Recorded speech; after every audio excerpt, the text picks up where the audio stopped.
Part 1. 1. You're going to hear a conversation between a student and an academic advisor. First, you have some time to look at questions 1 to 4.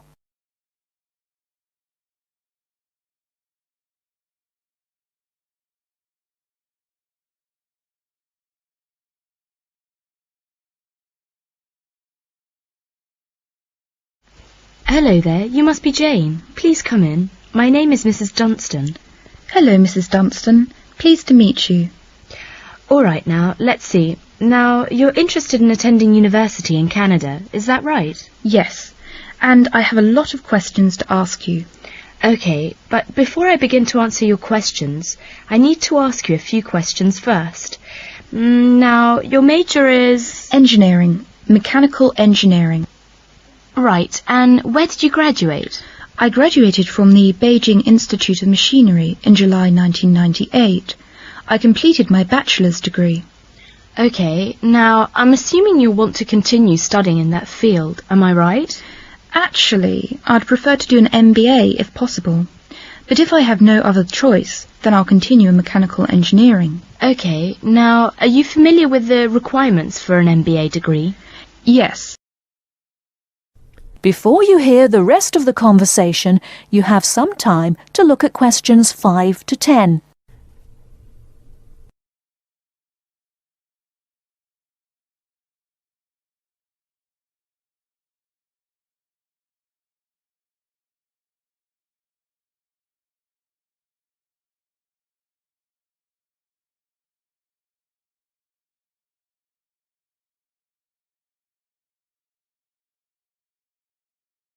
Now listen and answer questions 5 to 10. I think I need to do well on the GMAT, and I'll definitely need the TOEFL or IELTS, right? That's right. You'll need at least 600 on the TOEFL or 6.5 on IELTS. In addition, you need to have completed a bachelor's degree too. Did you take the GMAT yet? No, but I plan to take it in August. The requirements for a master's degree in engineering are a little different. You'll need to take the GRE and of course the TOEFL or IELTS. I see. And when do I start to apply? The best time to start the application process is in November or December of the year prior to your intended year of study. Application forms are usually available in September or October. Which schools in Canada offer the MBA degree? Of the approximately 50 universities in Canada, 20 offer an MBA. Here's a small booklet summarising Canadian university programmes. You'll find all the information on page 22. Great, thanks. And how about tuition and scholarships? Tuition for MBA programmes has been steadily increasing. Some universities now charge the full tuition, meaning that there is no government subsidy.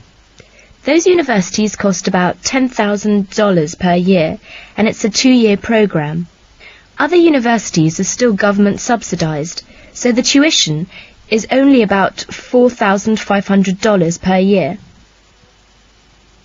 In terms of scholarships, usually the top 5 students entering the MBA programme are given a generous scholarship. All other students have to pay the full fees. International students have to pay the full tuition, that's $10,000 per year. Oh, is it very difficult to get into an MBA programme? Yes, in fact, the competition is very strong. MBA graduates have a pretty easy time finding a job, so many students are eager to do the programme thinking it will guarantee them success in their careers. Well, it sure does sound like an excellent way to start a promising future. What is the school year like? Classes begin in September each year and finish before Christmas. They resume after New Year and finish at the end of April. And after April? Why, that's your summer holiday. Sounds great. I want to thank you, Mrs. Dunstan, for all your help. I really do appreciate it. You're very welcome. And if you have any other questions, please feel free to contact me. You know my number, right? I sure do. Thanks very much. Goodbye.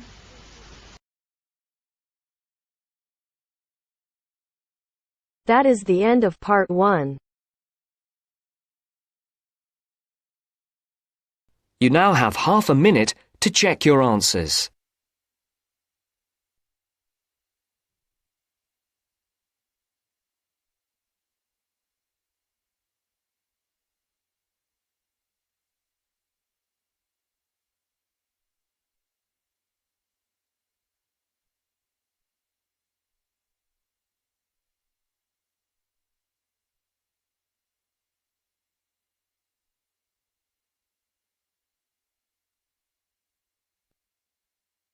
First, you turns to have some part 2. time to look at questions Part 2. 11 to 16.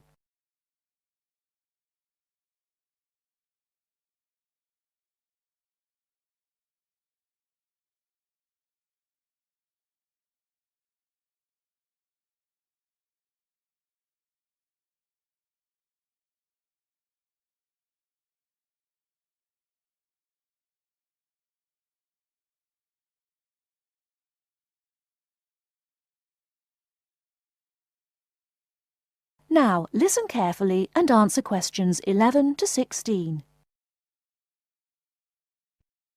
Good afternoon. Hello. How can I help you? I'd like to make a transfer, please. You want to transfer some money? That's fine. Let me just bring up some details. Right, here we are. Can you tell me your name, please? It's Alice Deltour. Okay, and your date of birth? 20th of February 1982. Right, and for security, can I have the first letter of your password? It's B. And the fifth letter? That's F. Fine. Now, where do you want to make the transfer to and from? I'd like to send money from my current account abroad. Which country are you sending it to? To China. My boyfriend is on holiday there, and he's run out of money. Oh dear. China, okay. Now, there are several ways to do this. We can do it by credit card, by electronic transfer, by cheque or by banker's draft. I'm not sure. What's the best way? Well, that all depends. The simplest way is by cheque, really. I just write the cheque and send it. Yes, but it can be very slow and take a long time for the money to clear. Between 3 to 4 weeks. How soon do you need the money to get there? I'd like it to get there in the next couple of weeks. So really, sending a cheque is going to be too slow. Yes, I think so. Let's look at electronic transfer then. This usually takes between 2 and 5 working days. That's 2 to 5 days. Working or business days. If you send it on Friday, it will get there the following Friday at the latest. I see. That's much better. Yes, but we do charge a fee for this. We charge a flat fee of £21, and on top of that, the receiving bank may charge a fee, and an agent may also charge you for transferring the money between banks. So, how much is it altogether? We can't give you an exact amount. You need to check it with the receiving bank and any agents that they use. I see. Also, you can send it in sterling or dollars from here, but there will be an additional fee depending on the exchange rate when you convert it into renminbi. So, there will be another charge too? I'm afraid so. Does it make any difference if I send it in dollars or sterling? It could make a difference according to which currency has the best exchange rate. The other difference is this. If you send dollars, the amount goes through the US clearing system. We send the money to our branch in London. They then send it to our branch in New York, and the New York branch sends it to the bank in China. It goes all around the world then.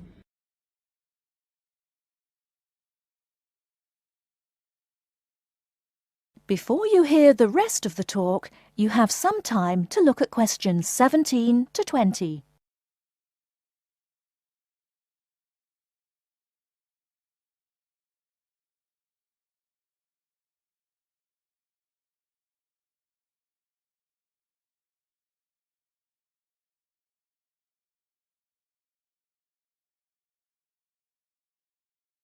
Now listen and answer questions 17 to 20. What about if I send sterling? In that case, we send it to our branch in London. From there it may go directly to China, unless the bank in China has an agent in London, in which case we transfer it to the London agent, and they send the money on to China.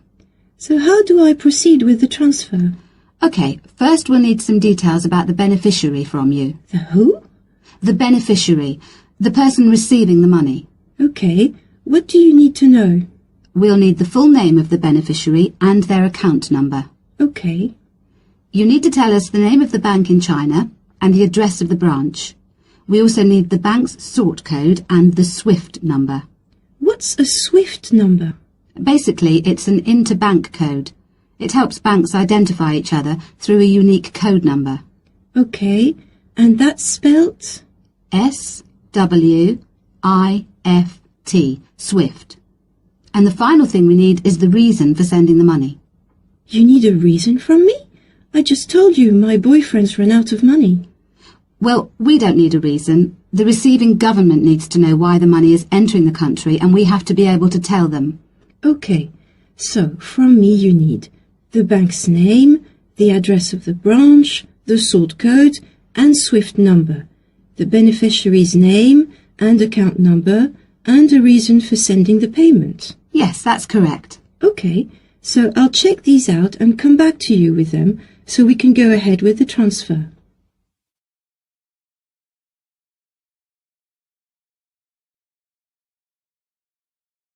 That is the end of part 2.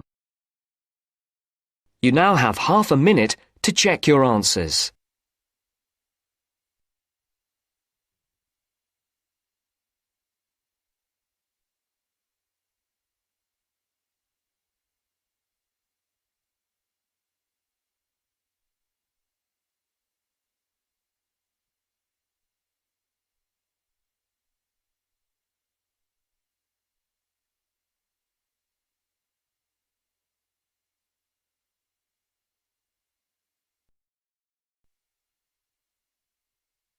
Now turns to part 3.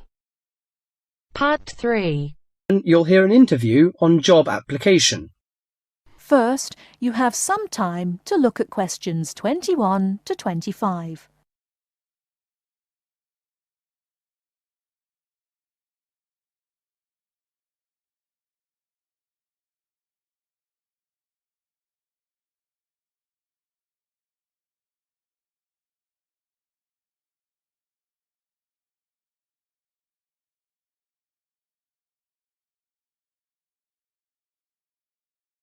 Now listen carefully and answer questions 21 to 25. These days it's hard enough to find a suitable job, let alone get as far as an interview. Dozens of people every day send off their curriculum vitae or application form and wait hopefully to be summoned for an interview. Now this, apparently, is where a lot of people fall down because of their inadequacy at completing their application forms, according to Judith Davidson, author of Getting a Job, a popular book which has recently come onto the market. Our reporter Christopher Shields decided to look into this apparent inability of the British to sell themselves, and he spoke to Judith Davidson about it. Judith Davidson lectures at a management training college for young men and women, most of whom have just graduated from university and gone there to take a crash course in management techniques. One of the hardest things is not passing the exams, not passing the course examinations successfully, but actually finding employment afterwards. So Judith now concentrates on helping trainees to set about doing just this. And she tries to work out the reasons why chances of getting a job are pretty small. Very often, a job application or a curriculum vitae will contain basic grammatical or careless spelling mistakes, even from university graduates. Then those that do get as far as an interview become inarticulate or clumsy when they try to talk about themselves. It doesn't matter how highly qualified or brilliant you may be, if you come across as tongue-tied and gauche, your chances are quite slim. What are other problems of the application forms? Some letters are dirty and untidily written, with finger marks all over them and ink blots or even coffee stains. Others arrive on lined or flowered or sometimes scented paper, none of which is likely to make a good impression on the average business-like boss. Many people are unable to make that initial impact with an employer. In fact, it needs techniques to send an application which will stand out from the rest and persuade the employer you're the right one for the job. This prompted an enterprising young man called Mark Ashworth, a recruitment consultant himself, to start writing job applications for other people for a fee as a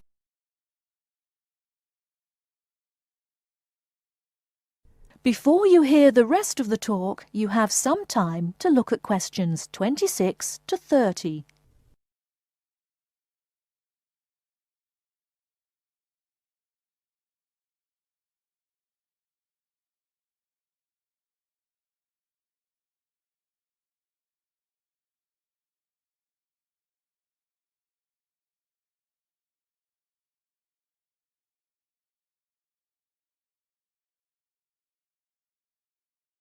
Now listen and answer questions 26 to 30.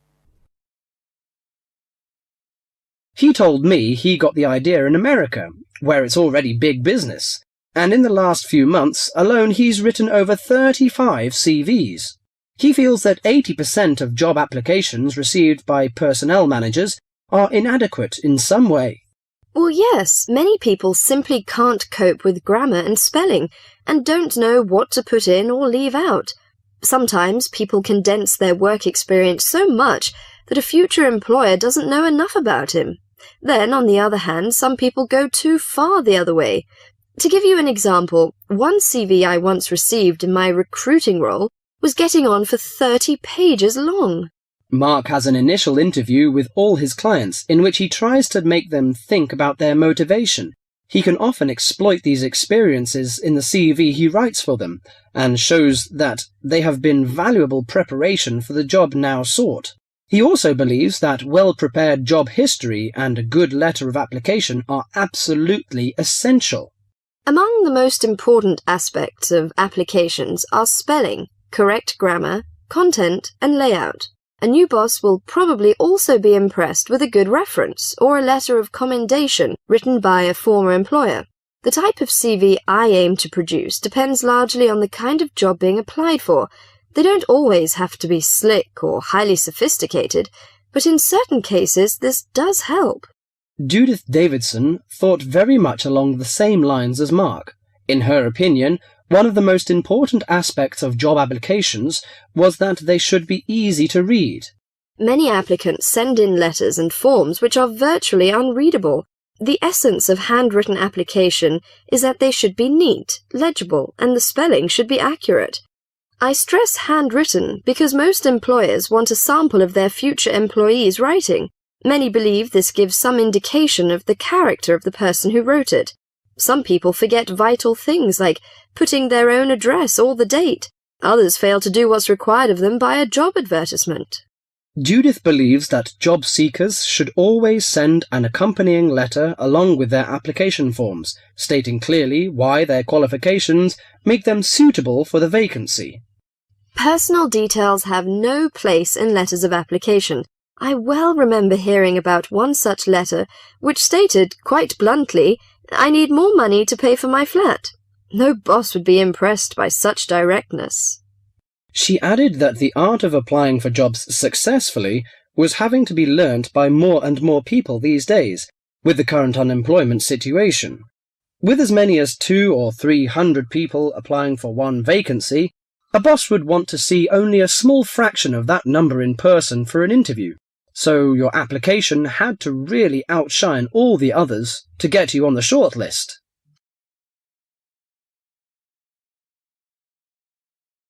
That is the end of part 3. You now have half a minute to check your answers.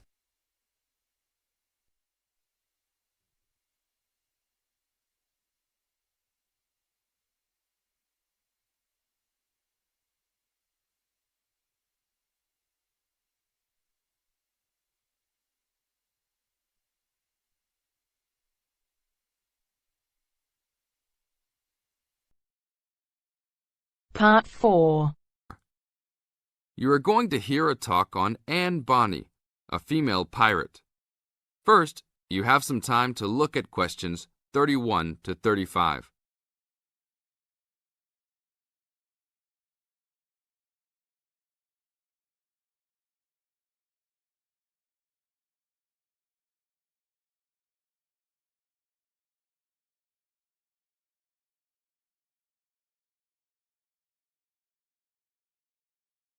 Now listen to the tape and answer the questions.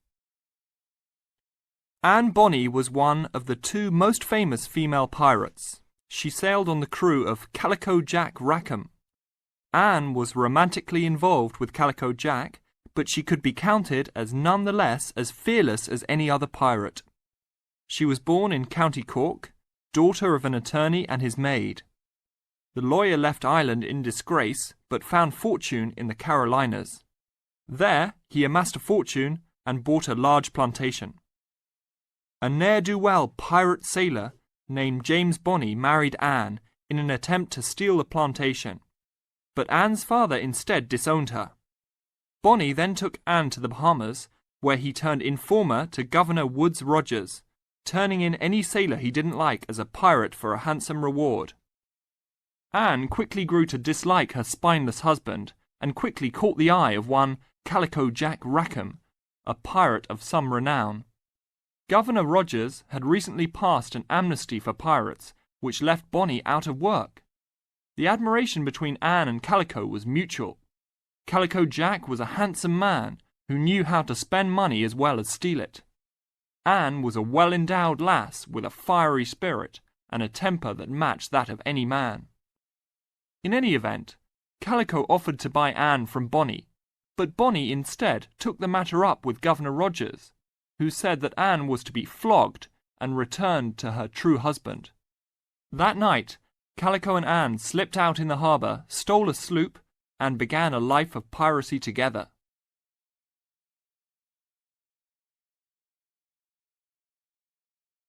Now look at questions 36 to 40.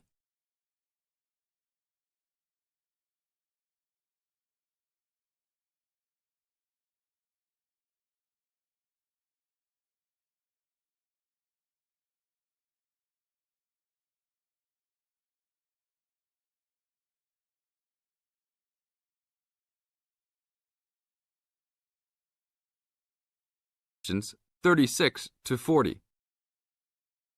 Anne fought in men's clothing, was an expert with pistol and cutlass, and considered as dangerous as any male pirate. She was fearless in battle, and often was a member of any boarding party. In October of 1720, retribution was close at hand. The governor of Jamaica, hearing of Calico's presence, sent an armed sloop to intervene and capture the captain and crew.